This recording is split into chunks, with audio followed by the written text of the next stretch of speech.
প্রিয় এইচএসসি শিক্ষার্থীরা, প্রিভিয়াস ক্লাসগুলোতে আমরা পড়ে এসেছিলাম আমাদের যে পর্যায় সারণী রয়েছে, পর্যায় সারণীর গ্রুপ নাম্বার 13 থেকে গ্রুপ নাম্বার 18 পর্যন্ত এই সকল মৌলসমূহকে বলা হয়ে থাকে পি ব্লক মৌল। তো আমাদের আজকের এই ভিডিও লেকচারটি বেসিক্যালি হতে যাচ্ছে এই যে পি ব্লক মৌলসমূহ রয়েছে তাদের যে রাসায়নিক ধর্মসমূহ রয়েছে সেগুলো নিয়ে। তো চলো ক্লাসটি শুরু করা যাক। পি ব্লক মৌলগুলো যেগুলো রয়েছে সেগুলোর মধ্যে আসলে ধাতু, অধাতু এবং অপধাতু ৩ ধরনের পদার্থই বিদ্যমান। অর্থাৎ পি ব্লক মৌলতে ধাতু, অধাতু এবং অপধাতু ৩ ধরনের মৌলই বিদ্যমান থাকে। একটু মনে রাখবে সেটি হচ্ছে অপধাতুকে ইংলিশে মেটালয়েড বলা হয়ে থাকে। তো এই যে পি ব্লক মৌলতে ধাতু, অধাতু এবং অপধাতু ৩ ধরনের মৌলই বিদ্যমান, তার মধ্যে আসলে ধাতু থাকে হচ্ছে ১২টি মৌল। অর্থাৎ ১২টি মৌল হচ্ছে ধাতু, অন্যদিকে মোট অপধাতুর যে সংখ্যা সেটি হচ্ছে ৬টি। এই যে অপধাতুগুলো রয়েছে তারা হচ্ছে আসলে boron, silicon, germanium, arsenic, antimony এবং টেলুরিয়াম। এগুলো আসলে তোমাদের পরীক্ষাতে এসে থাকে। আর এই যে অপধাতু রয়েছে এই অপধাতুগুলোকে আসলে সেমিকন্ডাক্টর এই ক্ষেত্রে বলা যেতে পারে। তো এখানে আরেকটা যে বৈশিষ্ট্য সেটি হচ্ছে এই যে ১২টি ধাতু রয়েছে এবং যে গ্রাফাইট রয়েছে তারা হচ্ছে তাপ এবং বিদ্যুতের সুপরিবাহী। অর্থাৎ তারা তাপ এবং বিদ্যুৎকে পরিবহন করতে পারে।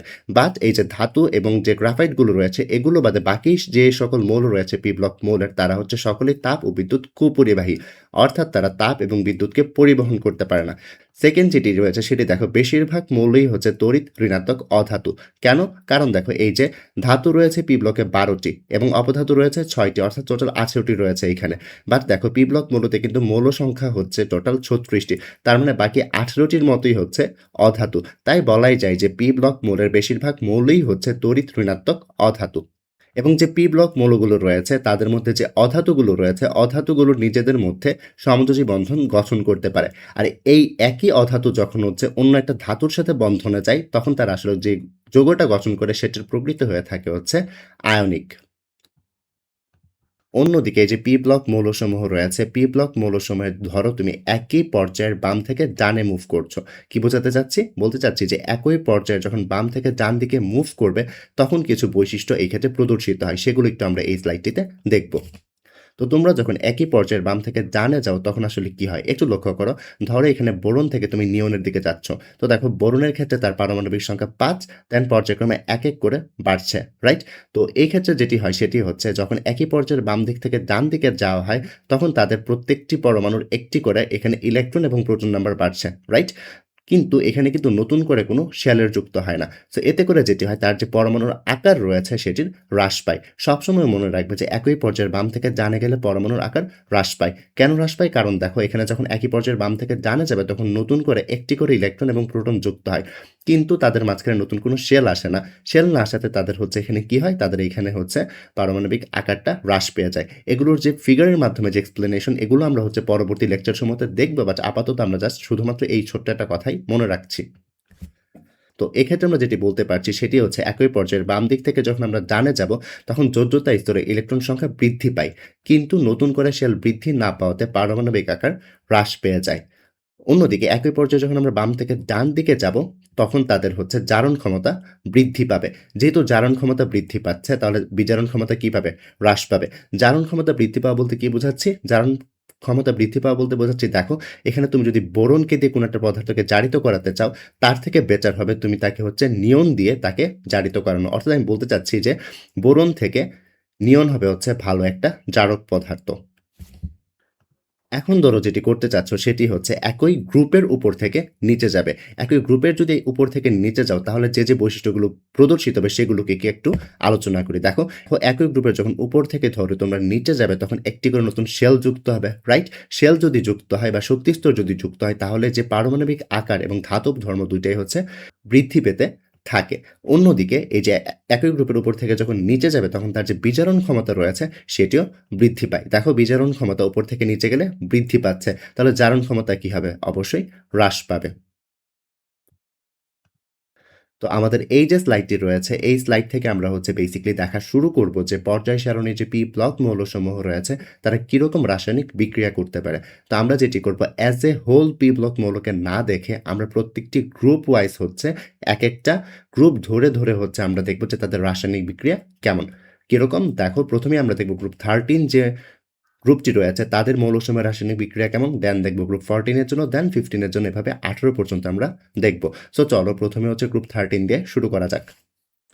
গ্রুপ 13 এ যে মৌলসমূহ রয়েছে তারা হচ্ছে অধাতব মৌল যেমন ক্লোরিন, ব্রোমিন এবং নাইট্রোজেনের সাথে উচ্চ তাপে বিক্রিয়া করতে পারে। কিরকম? ধরো তুমি গ্রুপ 13 এর একটা মৌল অ্যালুমিনিয়ামকে নিলে। অ্যালুমিনিয়াম যেটি করতে পারে সে হচ্ছে 3 মোল ক্লোরিনের সাথে বিক্রিয়া করে অ্যালুমিনিয়াম ক্লোরেট তৈরি করতে পারে।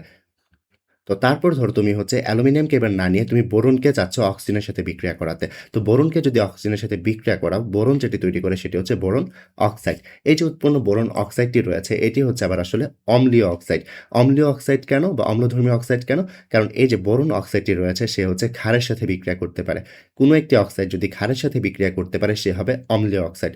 অন্যদিকে কোনো একটা অক্সাইড যদি অম্লের সাথে বিক্রিয়া করে তাহলে সে হবে হচ্ছে ক্ষারীয় অক্সাইড। সো যেহেতু এখানে বোরন অক্সাইড বিক্রিয়া করতে পারে ক্ষারের সাথে তাই আমরা তাকে বলি অম্লধর্মী অক্সাইড। এবার ধরো তুমি হচ্ছে বোরনের সাথে অক্সিজেনকে বিক্রিয়া না করে অ্যালুমিনিয়ামের সাথে করাতে চাচ্ছ। যদি অ্যালুমিনিয়ামকে যদি অক্সিজেনের সাথে বিক্রিয়া করো তখন যেটি উৎপন্ন হয় সেটি হচ্ছে অ্যালুমিনিয়াম অক্সাইড। এই উৎপন্ন অ্যালুমিনিয়াম অক্সাইডটি আবার হচ্ছে উভধর্মী অক্সাইড। উভধর্মী অক্সাইড বলতে কি বোঝাতে চাচ্ছি চলো এটা একটু দেখে নিই। তোমাদের পরীক্ষাতে প্রায়ই আসে অ্যালুমিনিয়াম ক্লোরাইডকে কেন উভধর্মী অক্সাইড বলা হয়। সো চলো এটার একটু অ্যান্সারটা দেখে আসি। অ্যালুমিনিয়াম অক্সাইড আসলে হচ্ছে 6 মোল HCl এর সাথে বা হাইড্রোক্লোরিক অ্যাসিডের সাথে বিক্রিয়া করে 2 মোল অ্যালুমিনিয়াম ক্লোরাইড এবং 3 অণু পানি উৎপন্ন করে। তো এখানে আসলে দেখো যে HCl এর সাথে অ্যালুমিনিয়াম অক্সাইডে বিক্রিয়া করছে সে কিন্তু আসলে একটা অম্ল, রাইট? এখানে HCl কি অম্ল। যেহেতু এখানে অ্যালুমিনিয়াম অক্সাইড অম্লের সাথে বিক্রিয়া করেছে তার মানে এখানে তার কি রয়েছে? ক্ষারীয় বৈশিষ্ট্য রয়েছে, তাই না? তো এই ক্ষেত্রে অ্যালুমিনিয়াম অক্সাইড কাজ করছে ক্ষারীয় অক্সাইড হিসেবে। অন্যদিকে দেখো একই অ্যালুমিনিয়াম অক্সাইডকে তুমি যদি বিক্রিয়া করাও সোডিয়াম হাইড্রোক্সাইড নামক ক্ষারের সাথে তাহলে উৎপন্ন হয় সোডিয়াম অ্যালুমিনেট এবং পানি। তো এখানে দেখো এই যে একই অ্যালুমিনিয়াম অক্সাইড বিক্রিয়া করছে ক্ষারের সাথে। সো এই ক্ষেত্রে আমরা বলতে পারি অ্যালুমিনিয়াম অক্সাইড যেহেতু ক্ষারের সাথে বিক্রিয়া করছে তার মানে তার নিজের যে বৈশিষ্ট্যটা সেটি হচ্ছে অম্লধর্মী, রাইট? তো এই ক্ষেত্রে অ্যালুমিনিয়াম অক্সাইড কাজ করছে অম্লীয় অক্সাইড হিসেবে। তো কোনো একটি অক্সাইড যদি একবার কাজ করে ক্ষারীয় অক্সাইডের মতো আরেকবার কাজ করে অম্লীয় অক্সাইডের মতো তখনই আমরা তাদেরকে বলি আসলে উভধর্মী অক্সাইড। তো তোমরা খেয়াল করেছো কিনা আমি জানি না। আমি এখানে অ্যালুমিনিয়াম ক্লোরেট লিখে রেখেছি। এটা আসলে অ্যালুমিনিয়াম ক্লোরেট হবে না। এটা হবে আসলে অ্যালুমিনিয়াম অক্সাইড। Al2O3 হবে এটা। আশা করি বুঝতে পেরেছো। অর্থাৎ এই ক্ষেত্রে অ্যালুমিনিয়াম ক্লোরেট উভধর্মী অক্সাইড কেন? একে রিপ্লেস করে তোমরা লিখবে হচ্ছে অ্যালুমিনিয়াম অক্সাইড উভধর্মী অক্সাইড কেন? কেমন? এখন চলো এই সংক্রান্ত আরেকটা প্রবলেম ফেস করে আসি। তোমাদের পরীক্ষার জন্য একটা ফেমাস কোয়েশ্চেন সেটি হচ্ছে দেখা হচ্ছে অ্যালুমিনিয়াম ক্লোরাইড ডাইমার গঠন করে। তো এটিরই হচ্ছে আনসার এখন আমরা দেখব। সো প্রথমে একটু বুঝে নাও ডাইমার বলতে কি বোঝাচ্ছি। ধরো অ্যালুমিনিয়াম ক্লোরাইড শুধুমাত্র সে একা রয়েছে। অ্যালুমিনিয়াম ক্লোরাইড সে একা রয়েছে। যদি এরকম থাকে তখন তাকে বলা হবে হচ্ছে মনোমার। অন্যদিকে ধরো অ্যালুমিনিয়াম ক্লোরাইড ২ টা একসাথে রয়েছে অর্থাৎ Al2Cl6 হিসেবে রয়েছে। তো তখন আমরা তাকে আবার বলব ডাইমার। দেখো অ্যালুমিনিয়াম ক্লোরাইড যদি কোনো একা থাকে তখন তাকে বলা হয় মনোমার। অন্যদিকে তারা যদি ২ জন যুক্ত হয়ে একসাথে থাকে তখন তাদেরকে বলা হবে ডাইমার।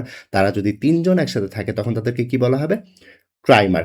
অর্থাৎ একলা যদি কোনো একটা অণু থাকে তখন আমরা তাদেরকে বলি মনোমার। যদি ২ টা মনোমার একসাথে থাকে তখন আমরা তাদেরকে বলব ডাইমার।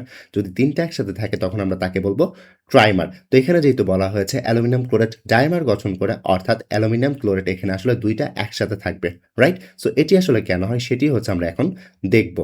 তো এটি দেখার আগে প্রথমেই আমরা অ্যালুমিনিয়াম এবং ক্লোরিন যেটি রয়েছে তাদের ইলেকট্রন বিন্যাসটা লিখে ফেলবো। সো তাদের ইলেকট্রন বিন্যাস লিখার পর যেটি দেখতে পাচ্ছ দেখো এখানে যে অ্যালুমিনিয়াম রয়েছে অ্যালুমিনিয়ামের যোজ্যতা স্তর কোনটি? 3s2 এবং 3p, রাইট? অন্যদিকে ক্লোরিন যেটি রয়েছে তার যোজ্যতা স্তর কোনটা? 3s এবং 3p, তাই তো? তো অ্যালুমিনিয়ামের যে যোজ্যতা স্তর রয়েছে তাতে ইলেকট্রন কয়টা রয়েছে দেখো 3s এ রয়েছে 2 টা, 3p তে রয়েছে 1 টা। তার মানে তার যোজ্যতা স্তরে টোটাল ইলেকট্রন রয়েছে 3 টা। অন্যদিকে ক্লোরিন যেটি রয়েছে এখানে দেখো তার 3s এ রয়েছে 2 টা ইলেকট্রন, 3p তে রয়েছে 5 টা ইলেকট্রন। অর্থাৎ টোটাল এখানে ইলেকট্রন রয়েছে 7 টা, রাইট? তো এখন আমি যেটি করতে চাচ্ছি সেটি হচ্ছে এই যে অ্যালুমিনিয়াম যেটি রয়েছে তাকে আমি এভাবে লিখলাম।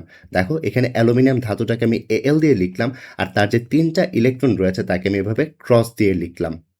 অর্থাৎ এখানে আমি অ্যালুমিনিয়ামকে তার 3 টা ইলেকট্রন সহ লিখেছি। অন্যদিকে দেখো ক্লোরিনের এখানে কয়টা ইলেকট্রন রয়েছে? টোটাল যোজ্যতা স্তরে 7 টা ইলেকট্রন। বাট ক্লোরিন যেটা করে এই যে 3 টা অ্যালুমিনিয়ামের যে হচ্ছে ইলেকট্রন রয়েছে তাদের সাথে বন্ধন গঠন করে একটা ইলেকট্রনের মাধ্যমে। অর্থাৎ একটা ক্লোরিন একটা ইলেকট্রন নিয়ে এসে এখানে একটা বন্ধন গঠন করে, অন্যদিকে আরেকটা ক্লোরিন আরেকটা ইলেকট্রন নিয়ে এসে এখানে বন্ধন করে, অন্যদিকে আরেকটা ক্লোরিন আরেকটা ইলেকট্রন নিয়ে এসে এখানে বন্ধন গঠন করে। বন্ধন কেন বলছি? দেখো আমরা সবসময় জানি যে ২ টা ইলেকট্রন থাকা মানেই হচ্ছে একটা বন্ধন। সবসময় মনে রাখবে কেমিস্ট্রিতে ২ টা ইলেকট্রন মানে কি? একটা বন্ধন। কিরকম? ধরো তুমি হচ্ছে এভাবে একটা হাইড্রোজেনের সাথে ২ টা ইলেকট্রন দিয়ে আরেকটা হাইড্রোজেন লিখেছ। কেমন? এটা যে কথা আসলে হচ্ছে একটা হাইড্রোজেন তার মাঝখানে একটা বন্ধন আরেকটা হাইড্রোজেন। অর্থাৎ আমরা বলতে পারছি একটা বন্ধন মানেই হচ্ছে আমাদের ২ টা ইলেকট্রন। এই কথাটি সবসময় মনে রাখবে। একটা বন্ধন মানেই ২ টা ইলেকট্রন।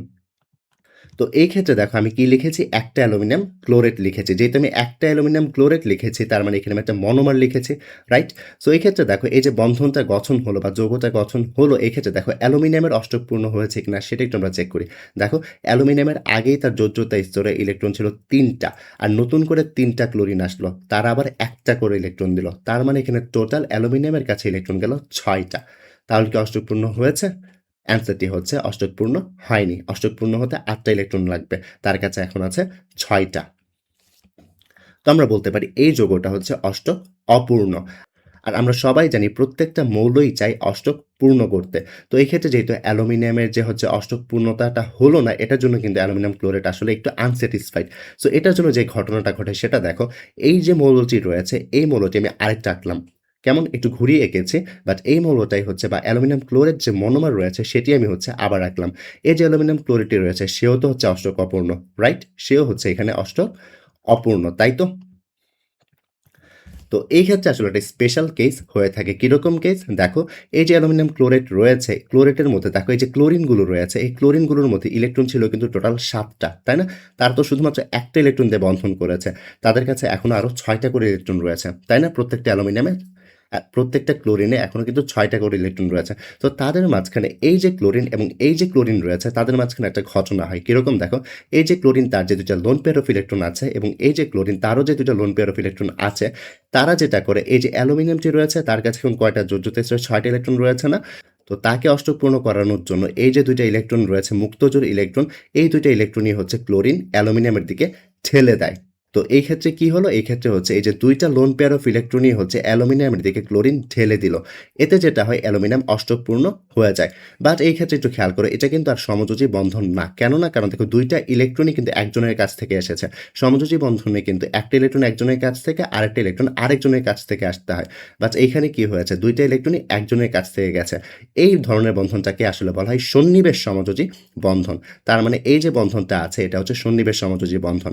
আর সন্নিবেশ সমযোজী বন্ধনকে কিভাবে দেখানো হয়? দেখো যার থেকে লোন পেয়ার অফ ইলেকট্রনটা গেছে তার থেকে হচ্ছে অ্যারোটা শুরু হয় এবং যার কাছে গিয়ে পৌঁছেছে ওইখানে গিয়ে অ্যারোর মাথাটা শেষ হয়। অর্থাৎ এই যে বন্ধনটা রয়েছে এটা হচ্ছে সন্নিবেশ সমযোজী বন্ধন। তো এই তো এইখানে হচ্ছে এই অ্যালুমিনিয়াম অষ্টকপূর্ণ হলো। বাট এই অ্যালুমিনিয়াম কিন্তু এখনো অষ্টকপূর্ণ হয়নি। তার কিন্তু এখনো ৬ টি ইলেকট্রনই রয়েছে। তো তার অষ্টক পূর্ণ করতে এই যে ক্লোরিন রয়েছে সে হচ্ছে তার লোন পেয়ার অফ ইলেকট্রনটা এই অ্যালুমিনিয়ামের কাছে দিয়ে দেয়। এতে করে যেটি হয় ২ টা অ্যালুমিনিয়ামে হচ্ছে অষ্টক পূর্ণ হয়ে যায় এবং তার একটা ডায়মার গঠন করে। কেন? কারণ দেখো এখানে অ্যালুমিনিয়াম ক্লোরাইড ২ টা একসাথে আবদ্ধ আছে বা বন্ধনে যুক্ত আছে। তাই আমরা বলি হচ্ছে অ্যালুমিনিয়াম ক্লোরাইড ডায়মার গঠন করে। সো এই যে স্ট্রাকচারটি রয়েছে এই স্ট্রাকচারটিকে যদি আমরা ডায়মার আকারে দেখাতে চাই তাহলে পরীক্ষার খাতায় কিভাবে লিখব? দেখো আমরা তো দেখে এসেছি যে অ্যালুমিনিয়াম ক্লোরাইডের যে ডায়মারটি রয়েছে সে কি অষ্টক পূর্ণ। তো এই অ্যালুমিনিয়াম ক্লোরাইড ডায়মারটাকে যদি দেখাতে চাও তাহলে যেটি করবে প্রথমেই হচ্ছে এই যে ইলেকট্রনগুলো বাদে এই ইলেকট্রনগুলো বাদে এই অ্যাটমগুলো লিখে ফেলো। এখানে একটা অ্যালুমিনিয়াম, এখানে একটা অ্যালুমিনিয়াম, দেন এই ২ পাশে ক্লোরিন এবং এখানে একটা ক্লোরিন, এখানে একটা ক্লোরিন। তাদের লোন পেয়ার সহ দেখাও। তারপর যেটি করবে দেখো তোমরা তো আগে থেকেই জানো এই যে অ্যালুমিনিয়াম এবং ক্লোরিন তার মাঝখানে ২ টা ইলেকট্রন রয়েছে, এখানেও ২ টা ইলেকট্রন রয়েছে, এখানেও ২ টা ইলেকট্রন রয়েছে। মানে এখানে সিঙ্গেল বন্ড ৩ টা রয়েছে, রাইট? ২ টা ইলেকট্রন মানে কি? Single bond. যেহেতু এখানে ২ টা ইলেকট্রন, একটা বন্ড, ২ টা ইলেকট্রন, আরেকটা বন্ড, ২ টা ইলেকট্রন, আরেকটা বন্ড। সিমিলার কাজগুলো এখানে, এখানে এবং এখানে হবে, রাইট? সো এই বন্ধনগুলো দিয়ে দাও। তারপর যেটা করবে দেখো এখানে লোন পেয়ার থেকে এখানে ক্লোরিনের যে লোন পেয়ার আছে এটা অ্যালুমিনিয়ামের কাছে গেছে, রাইট? সন্নিবেশ সমযোজী বন্ধনের মাধ্যমে। এটি আবার এখানে তোমরা দেখিয়ে দাও, এটিও এখানে দেখিয়ে দাও। তো এতে করে অ্যালুমিনিয়াম ক্লোরেটের যে ডায়মারটি রয়েছে সেটি আঁকা হয়ে যাবে। বাট এখন একটা ছোট্ট একটা কাজ বাকি আছে। ছোট্ট কাজটি কি? ছোট্ট কাজ যেটি বাকি আছে সেটি হচ্ছে বন্ধন কোণ। এই যে ক্লোরিন, এই যে ভেতরে থাকা ক্লোরিন, অ্যালুমিনিয়াম এবং ক্লোরিন যেটি রয়েছে অর্থাৎ এই কোণটা এবং এই কোণটার মান হয় আসলে 79 ডিগ্রি। অন্যদিকে বাইরে থাকা যে ক্লোরিন, অ্যালুমিনিয়াম এবং ক্লোরিনের যে বন্ধন কোণ সেটা হয় 118 ডিগ্রি। কি বললাম? বললাম যে ভেতরে থাকা ক্লোরিন, অ্যালুমিনিয়াম এবং ক্লোরিনের বন্ধন কোণ হয় হচ্ছে 79 ডিগ্রি। এই ২ টার ক্ষেত্রেই কিন্তু এটাও 79 ডিগ্রি, এটাও 79 ডিগ্রি। অন্যদিকে বাইরে থাকা ক্লোরিন, অ্যালুমিনিয়াম এবং ক্লোরিনের যে বন্ধন কোণ সেটা হয় 118 ডিগ্রি। এটাও হচ্ছে এটা এবং এটা ২ টারই সমান থাকে 118 ডিগ্রি। সো এই বন্ধন কোণটাও কিন্তু তোমাদের দেখাতে হবে। সো এতটুকু লিখলেই হচ্ছে এই কোয়েশ্চেন যেটা আছে সেটার অ্যান্সারটা হয়ে যাচ্ছে। তো এখানেই হচ্ছে আমাদের যে হচ্ছে গ্রুপ নাম্বার 13 এর যে রাসায়নিক ধর্মগুলো ছিল সেগুলো শেষ হয়ে গেছে। এখন চলো গ্রুপ নাম্বার 14 যেটি রয়েছে তার কি রাসায়নিক ধর্ম রয়েছে সেগুলো আমরা এক নজরে দেখে আসি। তো এই যে গ্রুপ নাম্বার 14 রয়েছে, এই গ্রুপ নাম্বার 14 এর জন্য আমরা প্রত্যেকটা মৌলেরই আলাদা, আলাদা বৈশিষ্ট্য পড়ব না। আমরা ইম্পোর্টেন্ট যে জিনিসটি আজকের এই ক্লাস লেকচারে পড়ব সেটি হচ্ছে এই যে গ্রুপ নাম্বার 14 এ যে কার্বন পরমাণুটি রয়েছে এবং সিলিকন পরমাণুটি রয়েছে সেগুলো আসলে একটা স্পেশাল ধর্ম দেখায় সেটা নিয়ে। সেটা আসলে কি দেখো এই গ্রুপ নাম্বার 14 যেটি রয়েছে, গ্রুপ নাম্বার 14 এর যে কার্বন তার অক্সাইডকে আমরা বলি কার্বন ডাই অক্সাইড। তাকে তো আমরা সবাই চিনি। সিমিলার ওয়েতে এই গ্রুপ নাম্বার 14 এর যে সিলিকন রয়েছে তার যে অক্সাইড সেটি হচ্ছে সিলিকন ডাই অক্সাইড। যাকে আমরা সাধারণত সিলিকা বলে থাকি। তো এই যে অক্সাইডগুলো রয়েছে তারা একটু ডিফারেন্ট বৈশিষ্ট্য দেখায়। কেমন? সাধারণ তাপমাত্রায় যে কার্বনের যে অক্সাইড, কার্বন ডাই অক্সাইড সে হয়ে থাকে গ্যাস। অন্যদিকে সাধারণ তাপমাত্রায় সিলিকনের যে অক্সাইডটি রয়েছে সেটি হয়ে থাকে হচ্ছে কঠিন। অর্থাৎ বলতে চাচ্ছি কার্বন ডাই অক্সাইড গ্যাস হলেও সাধারণ তাপমাত্রায় সিলিকন হয়ে থাকে কি? কঠিন। তো এই যে ব্যাপারটি যে সাধারণ তাপমাত্রায় কার্বন ডাই অক্সাইড হচ্ছে gas but silicon dioxide হচ্ছে কঠিন, এই যে ব্যাপারটি, এই ব্যাপারটি কেন হয়? এটি হচ্ছে তোমাদের পরীক্ষাতে আসে। তো এটাই হচ্ছে আনসার আমরা এখন জানবো যে স্বাভাবিক অবস্থায় কার্বন ডাইঅক্সাইড গ্যাস হলেও সিলিকন ডাইঅক্সাইড কঠিন কেন? তো চলো পরের স্লাইডে এই প্রবলেমটা আমরা একটু সমাধান করি। তো দেখো যে স্বাভাবিক তাপমাত্রায় কার্বন ডাইঅক্সাইড গ্যাস কিন্তু সিলিকন ডাইঅক্সাইড কঠিন কেন? এটির যে অ্যান্সারটি এটি আসলে হচ্ছে লুকায়িত আছে তাদের দুইজনের গঠনের মধ্যে। তাই আমরা হচ্ছে শুরুতেই হচ্ছে কার্বন ডাইঅক্সাইড এবং সিলিকা যেটি রয়েছে তাদের গঠনটা দেখে আসবো। তো চলো প্রথমে কার্বন ডাইঅক্সাইডের গঠনটা দেখি। কার্বন ডাইঅক্সাইডের গঠন দেখার আগে একটু তার ইলেকট্রন বিন্যাসটা দেখে ফেলো যে দেখো এখানে কার্বনের ইলেকট্রন বিন্যাস কেমন 1s2 2s2 2p6, অন্যদিকে অক্সিজেনের হচ্ছে 1s2 2s2 2p4। তো একটু খেয়াল করে এখানে কার্বনের যে যোজ্যতা স্তর রয়েছে সেই যোজ্যতা স্তরে কয়টা ইলেকট্রন রয়েছে? 4টা ইলেকট্রন রয়েছে, তাই তো? তো এই যে 4টা ইলেকট্রন রয়েছে কার্বনের তাকে আমি এভাবে দেখালাম। তো কার্বনের যেহেতু 4টা ইলেকট্রন রয়েছে এই 4টা ইলেকট্রনের সাথে হচ্ছে অক্সিজেনের হচ্ছে 4টা ইলেকট্রন এসে যুক্ত হয়। তো এখানে যেটি হয় ২ পাশ থেকে হচ্ছে অক্সিজেন ২টা করে ইলেকট্রন নিয়ে হচ্ছে কার্বনের সাথে বসে যায়। আর আমরা তো আগেই দেখে এসেছি ২টা ইলেকট্রন মানে কি একটা বন্ধন, রাইট? সো এই ২টা ইলেকট্রন মানে একটা বন্ধন, এই ২টা ইলেকট্রন মানে আরেকটা বন্ধন, এই ২টা ইলেকট্রন মানে আরেকটা বন্ধন, এই ২টা ইলেকট্রন মানে আরেকটা বন্ধন। তার মানে কার্বন ডাই অক্সাইড হচ্ছে একটা সরল রৈখিক একক অণু। তো এখানে এই লাইনটি হচ্ছে একটু ইম্পর্টেন্ট যেটি সেটি হচ্ছে কার্বন ডাই অক্সাইড হচ্ছে সরল রৈখিক একক অণু। তার মানে হচ্ছে সে একা, একা থাকে, রাইট? সে ডাইমার গঠন করে না বা পলিমার গঠন করে না। তো কার্বন ডাই অক্সাইড হচ্ছে একটা সরলরৈখিক একক অণু এবং তার মধ্যে শুধুমাত্র দুর্বল ভ্যান ডার ওয়ালস আকর্ষণ বল কাজ করে। এই যে ভ্যান ডার ওয়ালস বলটি রয়েছে সেটি আসলে খুবই দুর্বল, সে হচ্ছে এত স্ট্রং না। তো সে যেহেতু এত স্ট্রং না অর্থাৎ কার্বন ডাই অক্সাইডের মাঝখানে যে বন্ধনগুলো রয়েছে সেগুলোও তত স্ট্রং না। এতে করে তাকে ভাঙাটা অনেক ইজি হয়ে যাবে। ভাঙা ইজি হওয়া মানে কি তাকে গলাতে এবং তাকে ফোটাতে কম তাপমাত্রার প্রয়োজন। তাই যেটি হয় কার্বন ডাই অক্সাইড একক সমযোজী যৌগ হয় তার গলনাঙ্ক এবং স্ফুটনাঙ্কের মানটা কম হয়ে যায়। তাই সাধারণ তাপমাত্রায় বা সাধারণ অবস্থায় কার্বন ডাই অক্সাইড গ্যাস থাকে। কেন গ্যাস থাকে? কারণ দেখো তাকে ফোটাতে কম তাপমাত্রা লাগছে। কেন কম তাপমাত্রা লাগছে? কারণ সে সরলরৈখিক একক অণু, সে নিজে একা, একা থাকে এবং তার মাঝখানে দুর্বল ভ্যান ডার ওয়ালস আকর্ষণ বল রয়েছে। মানে তার বন্ধনগুলো এত শক্তিশালী নাই। তাই তাকে হচ্ছে ফোটাতে বা ভাঙতে হচ্ছে কম তাপমাত্রা বা শক্তির প্রয়োজন হয়। তাই সাধারণ অবস্থায় কার্বন ডাই অক্সাইড গ্যাসীয় অবস্থায় থেকে থাকে। তো এই তো গেল কার্বন ডাই অক্সাইড কেন হচ্ছে গ্যাস সাধারণ তাপমাত্রায়। বাট আমরা কিন্তু এখনো সিলিকা বা সিলিকন অক্সাইড কেন হচ্ছে কঠিন সেটির আনসার কিন্তু এখনো পাইনি। সো চলো এখন সিলিকন অক্সাইড যেটি রয়েছে তার আমরা গঠন দেখি। সিলিকন অক্সাইডের যে গঠনটা সেটি আসলে হচ্ছে এরকম। সে হচ্ছে কখনোই একা থাকে না, সে হচ্ছে পলিমার হিসেবে থাকে। অনেকগুলো সিলিকন অক্সাইড একসাথে মিলে মিলে তারা হচ্ছে বৃহৎ একটা শিকল তৈরি করে বা একটা গঠন তৈরি করে বৃহৎ আকৃতির দানবীয় একটা গঠন তৈরি করে বা যাকে আমরা বলি পলিমার। তো এই পলিমারগুলোর মধ্যে আসলে তাদের যে আকর্ষণ বলটা সেটা অনেক বেশি হয়ে থাকে। তো এই যে সিলিকন অক্সাইডের যে পলিমারটি রয়েছে তাকে হচ্ছে আসলে এভাবে দেখানো হয়। অনেকগুলো সিলিকন অক্সাইডের মনোমার মিলে মিলে মিলে মিলে এন সংখ্যক মনোমার মিলে একটা পলিমার তৈরি করে। তো এই যে পলিমারটা তৈরি করে তাদের মাঝখানে আকর্ষণ বলতে অনেক বেশি হওয়াতে তাদেরকে ভাঙতে বেশি পরিমাণ শক্তি দিতে হয়, যেটি সাধারণ তাপমাত্রা বা সাধারণ চাপে পাওয়া যায় না। তাই যেটি হয় সিলিকন অক্সাইডটা সাধারণ তাপমাত্রায় কঠিন থাকে। কেন? কারণ তাকে ভাঙতে বেশি পরিমাণ শক্তি প্রয়োজন হবে। বেশি শক্তি প্রয়োজন হওয়া মানে কি তার গলনাঙ্ক এবং স্ফুটনাঙ্কটাও বেড়ে যাবে। তাই তাকে ভাঙা এত সহজ হবে না। তাই হচ্ছে কক্ষ তাপমাত্রায় বা সাধারণ টেম্পারেচারে সিলিকন অক্সাইড কঠিন থাকে। সো এটি হচ্ছে পরীক্ষাতে কিভাবে লিখবে তা একটু দেখো। অসংখ্য সিলিকা এর মনোমার পরস্পর জোড়া লেগে লেগে বৃহৎ আকৃতির সুস্থিত গুচ্ছ অণু বা পলিমার তৈরি করে। আর এই পলিমারকে ভাঙতে অধিক তাপশক্তি প্রয়োজন হয় যা সাধারণ অবস্থায় থাকে না। তাই সাধারণ তাপমাত্রায় সিলিকা হয়ে থাকে কঠিন। তো একটু যদি খেয়াল করো এখানে কার্বন ডাই অক্সাইডের যে গলনাঙ্ক সেটা হয় -56 degree centigrade. On the other hand সিলিকার যেটা হয় সেটা হচ্ছে 1610 ডিগ্রি সেন্টিগ্রেড। তো তোমরা বুঝতেই পারছো সিলিকাকে গলাতে হিউজ পরিমাণ টেম্পারেচার প্রয়োজন। But carbon dioxide negative টেম্পারেচারেই গলে যায়, অর্থাৎ সে হচ্ছে পজিটিভ টেম্পারেচারে অলওয়েজ গ্যাস থাকবে। বাট সিলিকা দেখো, তাকে তোমার যদি গলাতে হয় এত তাপমাত্রা দিতে হবে। বাট আমাদের রুম টেম্পারেচার কত থাকে? আমাদের রুম টেম্পারেচার তো থাকে 35 ডিগ্রি সেন্টিগ্রেড থেকে 40 ডিগ্রি সেন্টিগ্রেড বা আরও কম, তাই না? তাই তো। তো এই জন্যই হচ্ছে সিলিকা হচ্ছে সাধারণ যে কন্ডিশন রয়েছে সেই কন্ডিশনে কঠিন হয়, বাট কার্বন ডাই অক্সাইড হয়ে থাকে গ্যাস। তো এই যে সমস্যাটি রয়েছে এই সমস্যাটি সমাধানের মাধ্যমে আমাদের যে 14তম গ্রুপ রয়েছে তাদের রাসায়নিক ধর্ম আমরা পড়ে ফেলেছি। এখন চলো আমরা আমাদের 15 যে গ্রুপটি রয়েছে তাদের রাসায়নিক ধর্মটি একটু পড়ি। 15 গ্রুপ নিয়ে আসলে আমাদের তেমন কিছু বলার নেই, সেটি হচ্ছে দেখো, এই গ্রুপের যে 15 নং যে গ্রুপটি রয়েছে 15 নং গ্রুপের একটি যে মৌল রয়েছে নাইট্রোজেন, এই যে নাইট্রোজেন মৌলটি রয়েছে সে হচ্ছে শ্বাসরোধকারী একটা গ্যাস হিসেবে কাজ করতে পারে। আর শ্বাসরোধকারী গ্যাসকে আসলে বলা হয়ে থাকে ইংলিশে নিক্টোজেন। অর্থাৎ নাইট্রোজেন যেহেতু শ্বাসরোধকারী গ্যাস হিসেবে কাজ করতে পারে তাই তাকে বলা হয় নিক্টোজেন।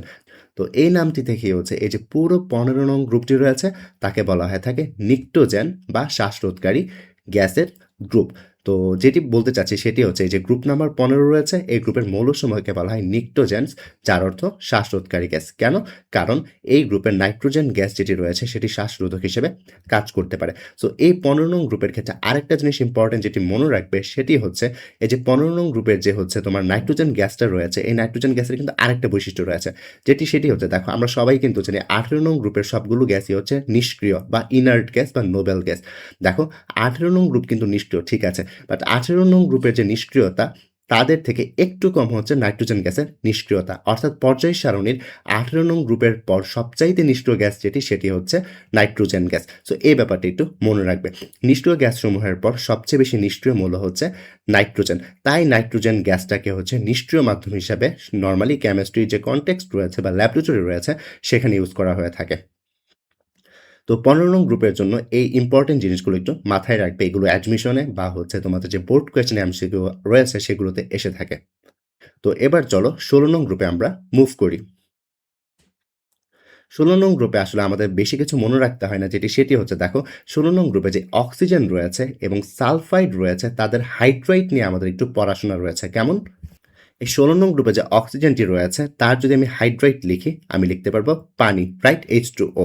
অন্যদিকে 16 নং গ্রুপে যে সালফার রয়েছে তার যদি হাইড্রাইড লিখি সেটি হবে হচ্ছে H2S। হাইড্রাইড বলতে কি বোঝাচ্ছি? হাইড্রাইড বলতে বোঝাই কোনো একটা মৌলের হাইড্রাইড মানে তার সাথে হাইড্রোজেন যোগ করা। তো দেখো এখানে অক্সিজেনের যেহেতু যোজনী 2 তার সাথে 2টা হাইড্রাইড বা হাইড্রোজেন যুক্ত হয়েছে। অন্যদিকে সালফারের যোজনী এই ক্ষেত্রে 2 তার সাথে 2টা হাইড্রোজেন যুক্ত হয়েছে। আর যদি বলতাম অ্যালুমিনিয়ামের হাইড্রাইড তাহলে লিখতাম AlH3। কি বোঝাতে চাচ্ছি? যদি বলতাম অ্যালুমিনিয়ামের হাইড্রাইড, অ্যালুমিনিয়ামের যোজনী যেহেতু 3 তার সাথে 3টা এক যদি হাইড্রোজেন যুক্ত হতো অর্থাৎ অ্যালুমিনিয়ামের হাইড্রাইড হবে হচ্ছে AlH3। যদি বলতাম ম্যাগনেসিয়ামের হাইড্রাইড, ম্যাগনেসিয়ামের যেহেতু হচ্ছে যোজনী 2 তার মানে MgH2 হবে। জাস্ট এক্সাম্পল হিসেবে বোঝাচ্ছি। তো আমরা আমাদের কনসেপ্টে ব্যাক করি সেটি হচ্ছে এই যে দেখো 16 নং গ্রুপে যে অক্সিজেন এবং সালফার রয়েছে তাদের হাইড্রাইড দুটি হচ্ছে যথাক্রমে H2O বা ওয়াটার এবং H2S বা হাইড্রোজেন সালফাইড। এই যে দুটি যৌগ রয়েছে এই যৌগের মধ্যে দেখা যায় সাধারণ অবস্থায় H2O যেটি আছে সেটি হয় তরল, বাট H2S যেটি আছে সেটি হয়ে থাকে গ্যাস। তো 16 নম্বর গ্রুপে শুধুমাত্র তোমরা এই কনসেপ্টটা মাথায় রাখবে। তো এখন তোমাদের আমার একটা কোয়েশ্চেন আসতে পারে সেটি হচ্ছে তারা একই গ্রুপের হচ্ছে মৌল, বাট এখানে অক্সিজেনের হাইড্রেট হচ্ছে তরল বাট সালফারের হাইড্রেট হচ্ছে গ্যাস। এরকম আসলে কেন হচ্ছে? সো এটার কারণ হচ্ছে আসলে হাইড্রোজেন বন্ধন। পানিতে হাইড্রোজেন বন্ধন থাকে বাট H2S গ্যাসে হাইড্রোজেন বন্ধন থাকে না। তাই হচ্ছে পানির অণুগুলোর মধ্যে শক্তিশালী বন্ধন থাকে বাট H2S এ থাকে না। এতে করে যেটি হয় H2S কে হচ্ছে ফোটাতে বা গলাতে আমাদের কম তাপমাত্রা লাগে বাট পানিকে বেশি তাপমাত্রা লাগে। এই অ্যান্সারটা আসলে আমরা পরবর্তীতে আরও ডিটেইলসে পড়বো। হাইড্রোজেন বন্ধন যখন পড়বো, এই এক্সাক্ট এক্সাম্পলটা আমরা দেখবো, বাট আপাতত আমরা এটা স্কিপ করছি কারণ এটা আমাদের পরবর্তীতে এমনিতেও লাগবে। তাই আপাতত জাস্ট এই জিনিস একটু মুখস্থ রাখো। তো এই ছিল আমাদের গ্রুপ 16 এর ব্যাপার-স্যাপার। এবার চলো আমরা গ্রুপ 17 এ মুভ করি। গ্রুপ 17 এর যে একটা ইম্পোর্টেন্ট বৈশিষ্ট্য সেটি হচ্ছে একটু খেয়াল করো। এই যে গ্রুপ 17 রয়েছে ফ্লোরিন, ক্লোরিন, ব্রোমিন, আয়োডিন ইত্যাদি মৌল রয়েছে, তাই না? তারা যেটা করে তারা হাইড্রোজেনের সাথে বিক্রিয়া করে হাইড্রোসিড বা হাইড্রোহ্যালোজেনিক অ্যাসিড তৈরি করতে পারে।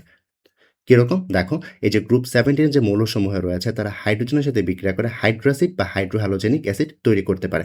এখন কোয়েশ্চেন আসতে পারে হাইড্রোসিড কি আসলে? হাইড্রোসিড বা হাইড্রোহ্যালোজেনিক অ্যাসিড হচ্ছে আসলে ধরো HX। HX কেন?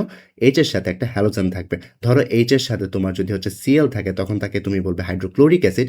H এর সাথে যদি একটা আয়োডিন হ্যালোজেন হিসেবে থাকে তখন তুমি তাকে বলবে হচ্ছে হাইড্রোআয়োডিক অ্যাসিড। তার মানে হাইড্রোসিড অ্যাসিড বা হাইড্রোহ্যালোজেনিক অ্যাসিড আসলে কিছুই না, এটা হচ্ছে আসলে হাইড্রোজেন প্লাস হ্যালোজেন। তাই তো? আশা করি এতটুকু বুঝতে পেরেছ। তো দেখো, এই যে হ্যালোজেনগুলো রয়েছে এই হ্যালোজেনগুলোর সাথে যখন হাইড্রোজেন বিক্রিয়া করে তখন যেটি তৈরি হয়, দেখো তুমি ধরো হ্যালোজেন হিসেবে তুমি ক্লোরিন রয়েছে, ক্লোরিনের সাথে যখন হাইড্রোজেন বিক্রিয়া করে তখন তৈরি হয় 2 মোল HCl। সিমিলার ওয়েতে হাইড্রোজেনের সাথে যখন ফ্লোরিন যুক্ত হয় তখন হয় হাইড্রোফ্লোরিক অ্যাসিড, হাইড্রোজেনের সাথে ব্রোমিন যুক্ত হলে হাইড্রোব্রোমিক অ্যাসিড, হাইড্রোজেনের সাথে আয়োডিন যুক্ত হলে হাইড্রোআয়োডিক অ্যাসিড।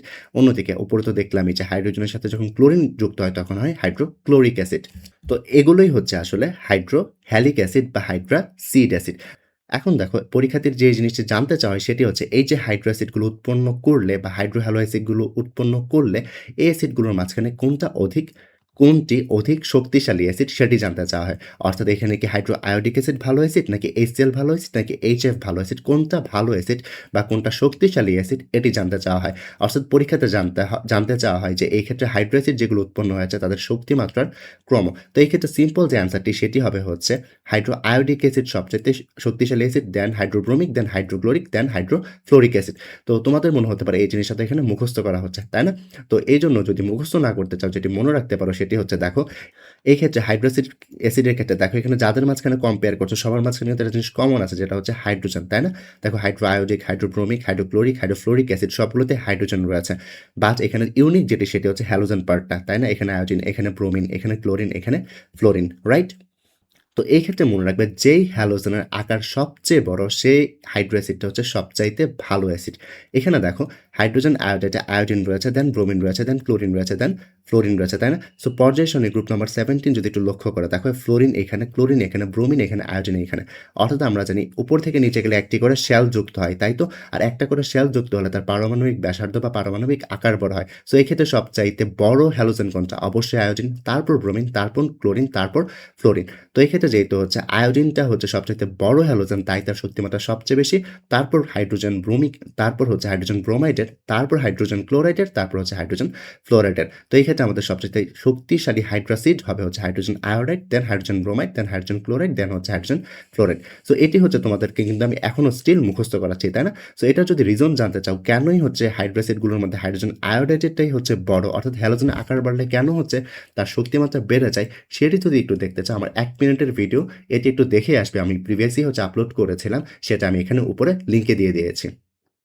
তো এবার চলো গ্রুপ 17 যেটি রয়েছে তার আরও কিছু রাসায়নিক ধর্ম দেখে আসি। তো গ্রুপ 17 যে ফ্লোরিন রয়েছে, ফ্লোরিনের যে সক্রিয়তা সেটি হচ্ছে গ্রুপ 16 অক্সিজেন থেকে বেশি হয়। সো এটি আসলে কেন হয় সেটির একটা প্রুফ রয়েছে। দেখো কি বোঝাতে চাচ্ছি? বলতে চাচ্ছি যে এখানে ফ্লোরিনের সক্রিয়তা অক্সিজেন থেকে বেশি। কেন বেশি? কারণ ফ্লোরিন হচ্ছে পানিতে থাকা অক্সিজেনকে রিপ্লেস করে হাইড্রোফ্লোরিক অ্যাসিড এবং অক্সিজেন উৎপন্ন করতে পারে। দেখো এখানে কি করেছে? এই যে পানির অক্সিজেনকে রিপ্লেস করে ফ্লোরিন বসে গেছে, তাই না? সো এই কাজটা কখন হয়? যখন তার সক্রিয়তা বেশি, তাই না? এখানে যেহেতু H2 এর সাথে ফ্লোরিন অক্সিজেনকে রিপ্লেস করে বসে গেছে, তার মানে এখানে ফ্লোরিনের যে শক্তিমাত্রা ছিল সেটা বেশি ছিল অক্সিজেন থেকে। সো এটাই হচ্ছে আসলে এই স্টেটমেন্টের আসলে একটা প্রুফ।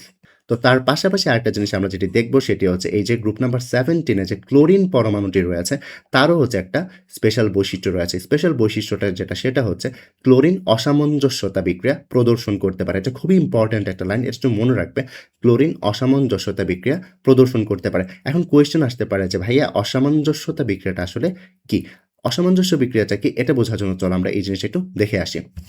এখানে ধরো ক্লোরিনকে তুমি পানির সাথে বিক্রিয়া করালে, পানির সাথে যখন ক্লোরিনকে বিক্রিয়া করো তখন দেখা যায় HCl তৈরি হয় এবং পারক্লোরিক অ্যাসিড তৈরি হয়।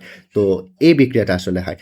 তো এই যে বিক্রিয়াটি রয়েছে এই বিক্রিয়ার সাথে আসলে অসামঞ্জস্যতা যে বিক্রিয়াটা তার সম্পর্কটা কোথায়? দেখো এখানে তোমরা যদি জারণ সংখ্যা বের করতে চাও, এখানে দেখো ক্লোরিনের জারণ সংখ্যা 0 আর এইখানে ক্লোরিনের জারণ সংখ্যা হচ্ছে -1 আর এইখানে ক্লোরিনের জারণ সংখ্যা হচ্ছে +1। কি বোঝাতে চাচ্ছি? এই বিক্রিয়া পুরোটাতে আমরা হচ্ছে শুধুমাত্র ক্লোরিনের জারণ সংখ্যা নির্ণয় করেছি।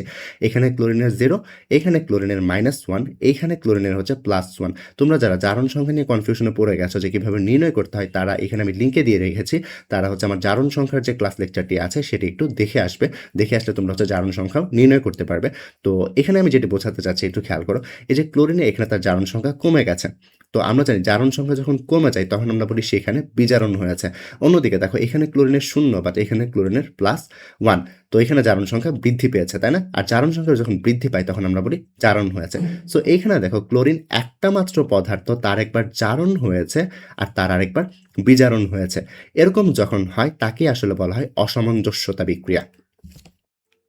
তো কি বললাম? দেখো নরমালি কিন্তু যেটি জারণ বিজারণ বিক্রিয়াতে হয়, একটা পদার্থ জারিত হয় আরেকটা বিজারিত হয়। অর্থাৎ একটার জারণ হয় আরেকটার বিজারণ হয়। তাই তো? তাই কিন্তু আমরা নবম দশম শ্রেণীতে পড়ে এসেছি। বাট কখনোই কিন্তু আমরা এরকম দেখিনি যে একটাই পদার্থ একবার জারিত হচ্ছে আরেকবার বিজারিত হচ্ছে। এমন যদি কখনো হয় তখনই তাকে বলা হয় অসামঞ্জস্যতা বিক্রিয়া। আশা করি বুঝতে পেরেছ। এগুলোই ছিল হচ্ছে আমাদের গ্রুপ 17 এর যে কথাবার্তা। এবার চলো গ্রুপ 18 এ মুভ করি। গ্রুপ 18 এর জন্য আসলে যেটি মনে রাখতে হবে সেটি একটু খেয়াল করো। আমরা কিন্তু এতদিন জেনে এসেছি যে এই গ্রুপ 18 রয়েছে, গ্রুপ 18 এর সবগুলোই পদার্থ হচ্ছে নিষ্ক্রিয় পদার্থ। তো তোমাদের মনে প্রথমেই কোয়েশ্চেন আসতে পারে, তারা তো নিষ্ক্রিয় পদার্থ, তাদের আবার রাসায়নিক বিক্রিয়া কেন আসবে? অ্যান্সারটি হচ্ছে তারাও মাঝে, মাঝে বিক্রিয়া করে বাট সার্টেন কন্ডিশনে। তো এখন পর্যন্ত তোমাদের যে জিনিসটি একটু মনে রাখতে হবে সেটি হচ্ছে গ্রুপ 18 এর মাঝখানে যে জ্যানন পদার্থটি রয়েছে, জ্যানন হচ্ছে ফ্লোরিনের সাথে বিক্রিয়া করতে পারে। জ্যানন ফ্লোরিনের সাথে বিক্রিয়া করে জ্যানন ডাইফ্লোরাইড, টেট্রাফ্লোরাইড এবং হেক্সাফ্লোরাইড তৈরি করতে পারে। তো এখন তোমাদের মনে কোয়েশ্চেন আসতে পারে যে জ্যানন তো হচ্ছে নিষ্ক্রিয় পদার্থ, সে গ্রুপ 18 নম্বরের সদস্য, সে কিভাবে বিক্রিয়া করছে? তার যে এই বিক্রিয়াগুলো রয়েছে এগুলো আমরা হচ্ছে সংকরায়ন যখন পড়বো তখন তার অ্যান্সারটা দিব। বাট আপাতত একটু এই জিনিসটা মাথায় রাখো যে জ্যাননও হচ্ছে ফ্লোরিনের সাথে বিক্রিয়া করে এই সমস্ত যৌগ গঠন করতে পারে। এখন পর্যন্ত আমরা পর্যায় সারণীর গ্রুপ নাম্বার 13 থেকে গ্রুপ নাম্বার 18 পর্যন্ত যতগুলো মৌল রয়েছে, অর্থাৎ পি ব্লক যে মৌলগুলো রয়েছে তাদের রাসায়নিক ধর্ম দেখেছি। এখন আমরা এইচএসসি এমসিকিউ এবং যে অ্যাডমিশন লেভেল পর্যন্ত আমাদের যে এমসিকিউ গুলো আসে থাকে সেগুলোর জন্য আমরা কিছু বেসিক দেখব। সো চলো শুরু করি এখানে। তো এই যে গ্রুপ নাম্বার 16 রয়েছে, গ্রুপ নাম্বার 16 এর যতগুলো মৌল রয়েছে তাদেরকে বলা হয় চালকোজেন বা আকরিক সৃষ্টিকারী মৌল। এখন কোয়েশ্চেনটা হতে পারে যে চালকোজেন বা আকরিক সৃষ্টিকারী মৌলই কেন? অর্থাৎ গ্রুপ 16 এর যে মৌলসমূহগুলো রয়েছে তাদেরকে চালকোজেন বা আকরিক সৃষ্টিকারী মৌল কেন বলা হয়? কারণ দেখো এই যে গ্রুপ 16 রয়েছে তার মধ্যে কিছু মৌল যেমন অক্সিজেন, সালফার, সেলিয়াম এবং টেলোরিয়াম রয়েছে, তাদের হচ্ছে যে অক্সাইড এবং সালফাইড যে রয়েছে যৌগগুলো সেগুলো হচ্ছে প্রকৃতিতে আকরিক হিসেবে পাওয়া যায়। যেহেতু এখানে গ্রুপ 16 এর অক্সিজেন, সালফার, সেলিয়াম এবং টেলোরিয়ামকে আকরিক হিসেবে প্রকৃতিতে পাওয়া যায়, তাই গ্রুপ 16 এর মৌলসমূহকে বলা হয় চালকোজেন বা আকরিক সৃষ্টিকারী মৌল। তারপর যে গ্রুপ 17 রয়েছে, গ্রুপ 17 এর যে মৌলসমূহ রয়েছে তাদেরকে বলা হয় হ্যালোজেন বা লবণ প্রস্তুতকারী মৌল। কেন? কারণ এই যে ক্লোরাইড, ব্রোমাইড এবং আয়োডিনের যে লবণসমূহ রয়েছে সেগুলোকে সমুদ্রের যে পানি রয়েছে সেই সমুদ্রের পানিতে পাওয়া যায়। তাই গ্রুপ 17 এর যে মৌলসমূহ রয়েছে তাদেরকে বলা হয় হ্যালোজেন বা লবণ প্রস্তুতকারী মৌলসমূহ। কেন? কারণ এদের দ্বারা তৈরি আয়নিক যৌগ যেমন সোডিয়াম ব্রোমাইড, সোডিয়াম ক্লোরাইড এবং সোডিয়াম আয়োডাইডকে সামুদ্রিক লবণে পাওয়া যায়। অন্যদিকে গ্রুপ 18 এর যে মৌলসমূহগুলো রয়েছে তাদেরকে বলা হয় নিষ্ক্রিয় গ্যাস বা নোবেল গ্যাস বা ইনার্ট গ্যাস। এগুলো কিন্তু আমরা নবম দশম শ্রেণীতেই পড়ে এসেছি। কারণ গ্রুপ 18 এর যে মৌলসমূহ রয়েছে তারা রাসায়নিকভাবে অনেকটাই নিষ্ক্রিয়, তাই তো? তো এই যে গ্রুপ 18 যেটি রয়েছে, গ্রুপ 18 এ কিন্তু এখানে শুধুমাত্র আমরা পি ব্লক মৌলসমূহ দেখিয়েছি। বাট আমরা কিন্তু আগেই দেখে এসেছিলাম যে গ্রুপ 18 এ আরেকটা এস ব্লক মৌল থাকে সেটি হচ্ছে হিলিয়াম। এই যে হিলিয়াম রয়েছে এই হিলিয়ামের কিন্তু আসলে অনেকগুলো ইউজ রয়েছে সেটি হচ্ছে, তো হিলিয়ামকে আসলে হাইড্রোজেনের রিপ্লেসমেন্ট হিসেবে ইউজ করা যেতে পারে। কেন? কারণ হাইড্রোজেনের পর হিলিয়াম গ্যাসটাই হচ্ছে সবচাইতে হালকা গ্যাস। বাট হাইড্রোজেন গ্যাসের একটা সমস্যা রয়েছে, সেটি হচ্ছে হাইড্রোজেন গ্যাসটা হচ্ছে আসলে একটু দাহ্য টাইপের। হাইড্রোজেন গ্যাসে আগুনটা খুব ইজিলি লেগে যায়, বাট হিলিয়ামে সে আগুন লাগার চান্সটা থাকে না। তাই হাইড্রোজেনের রিপ্লেসমেন্ট হিসেবে হিলিয়াম ইউজ করা যেতে পারে। তাই যেটি করা হয় সেটি হচ্ছে আমরা যখন বেলুনকে আকাশে ওড়াই তখন হাইড্রোজেন ইউজ না করে হিলিয়াম ইউজ করতে পারি। হিলিয়াম গ্যাসটি যেহেতু হালকা, তাহলে তাই সে যেটি করতে পারে সেটি হচ্ছে বেলুনটিকে খুব ইজিলি আকাশে উড়িয়ে দিতে পারে। এবং এবং এই ক্ষেত্রে দেখা যায় হাইড্রোজেন গ্যাস থেকে হিলিয়াম গ্যাসের বেলুন উত্তোলন ক্ষমতা প্রায় 92% বেশি হয়ে থাকে। তাছাড়া তোমরা সবাই তো জানো, যখন হচ্ছে ডুবুরিরা সমুদ্রে হচ্ছে অভিযানে যায় তখন তারা অক্সিজেন সিলিন্ডার নিয়ে যায়। এই যে অক্সিজেন সিলিন্ডারটা থাকে, সেই অক্সিজেনে কিন্তু অক্সিজেনের থেকে হিলিয়ামের পরিমাণ বেশি থাকে। অক্সিজেন সিলিন্ডারে দেখা যায় 20% থাকে হচ্ছে অক্সিজেন এবং 80% থাকে হচ্ছে হিলিয়াম। দেন যদি আমরা পরবর্তী নিষ্ক্রিয় যে মৌল আছে যেটি হচ্ছে নিয়নও যদি মুভ করি, নিয়নের কিন্তু কিছু ইউজ রয়েছে। নিয়ন দেখা যায় লাল বর্ণের আলো ইমিট করতে পারে। নিয়ন যেহেতু লাল রঙা আলো নিঃসরণ করতে পারে, যে আলোটি হচ্ছে আসলে কুয়াশার মধ্যেও দেখা যায়, তাই নিয়নকে হচ্ছে পাইলটরা যারা আছেন তারা হচ্ছে যখন উড়ন্ত বিমান ইউজ করেন তখন তারা হচ্ছে ওই উড়ন্ত বিমানের সিগন্যাল হিসেবে লাল আলোকে ইউজ করে থাকেন, যেটি আসলে নিয়ন থেকে নিঃসরিত হয়। তারপর যে নিষ্ক্রিয় গ্যাসটির কথা বলবো সেটি হচ্ছে আর্গন। তো আর্গন যেটি রয়েছে সেটিকে আসলে হচ্ছে আমাদের যে বায়ুমণ্ডল রয়েছে, বায়ুমণ্ডলে যতগুলো নিষ্ক্রিয় গ্যাস থাকে তার মধ্যে সবচাইতে পরিমাণে বেশি থাকে হচ্ছে আর্গন। দেন আমরা যে নিষ্ক্রিয় গ্যাসের কথাটি বলবো সেটি হচ্ছে ক্রিপ্টন এবং জ্যাননের মিশ্রণ। ক্রিপ্টন এবং জ্যাননের যে মিশ্রণ রয়েছে তাকে হচ্ছে যে ফটোগ্রাফিক যে ফ্ল্যাশ বাল্ব থাকে তাতে হচ্ছে ইউজ করা হয়ে থাকে। অন্যদিকে দেন যে নিষ্ক্রিয় গ্যাসটির কথা বলবো সেটি হচ্ছে তেজস্ক্রিয় রেডন। তেজস্ক্রিয় রেডনটাকে আসলে আমরা যখন ক্যান্সারের ট্রিটমেন্ট করি, ক্যান্সারের ট্রিটমেন্টে কোষকে ধ্বংস করতে বা ক্যান্সার সেলকে ধ্বংস করতে হচ্ছে আসলে তেজস্ক্রিয় যে রেডন রয়েছে সেটিকে ইউজ করা হয়ে থাকে। তো এগুলোই ছিল হচ্ছে আমাদের বেসিক কথাবার্তা। এখন যদি আমরা একটু সামারি হিসেবে দেখি আমরা কি কি পড়েছি, দেখো আমরা কিন্তু আজকের ক্লাস লেকচারে পি ব্লক মৌল পড়েছি। প্রিভিয়াস ক্লাস লেকচারে আমরা এস ব্লক মৌলসমূহ পড়েছিলাম। এই যে পি ব্লক এবং এস ব্লক মৌলকে আসলে একত্রে বলা হয় প্রতিনিধি মৌল বা রিপ্রেজেন্টেটিভ এলিমেন্টস। কারণ পি ব্লক এবং এস ব্লক মৌল যেগুলো রয়েছে তাদের যে ইলেকট্রন বিন্যাসটি আছে সেটি হচ্ছে আমাদের যে সাধারণ ইলেকট্রন বিন্যাসের যে নিয়মগুলো ছিল সেই সব নিয়মগুলো তারা হচ্ছে মেনে চলে। যেহেতু পি ব্লক এবং এস ব্লক সাধারণ ইলেকট্রন বিন্যাসের সব নিয়মই মেনে চলছে, তাই তাদেরকে বলা হয় প্রতিনিধি মৌল বা রিপ্রেজেন্টেটিভ এলিমেন্টস।